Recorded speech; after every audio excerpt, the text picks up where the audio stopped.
فنائے شہر کی تعریف کیا ہے؟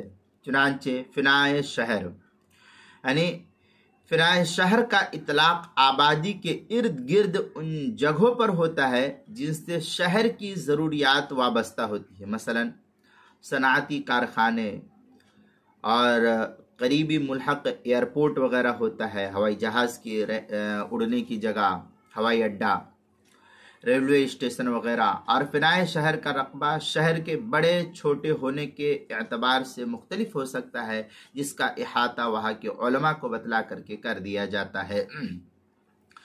چنانچہ فتویٰ شامی میں ہے وَأَمَّا الْفِنَاءُ وَهُوَ الْمَكَانُ الْمُعَدُّ لِمَصَالِحِ الْبَلْدِ كَرَكْضِ الدَّوَابِ وَدَفْنِ الْمَوْتَى۔ اس طریقے کی عبارت جو ہے فتویٰ شامی جو زکریا بک ڈپو دیوبند کا ہندی نسخہ اس کی تیسری جلد صفحہ 7 آگے علامہ شامی نقل کرتے فظہر ان التحدید بحسب الامصار، یہ فتویٰ شامی کی عبارت ہے، تیسری جلد صفحہ 8 کتاب المسائل، پہلی جلد صفحہ 455 پر بھی اس کو نقل کیا گیا ہے۔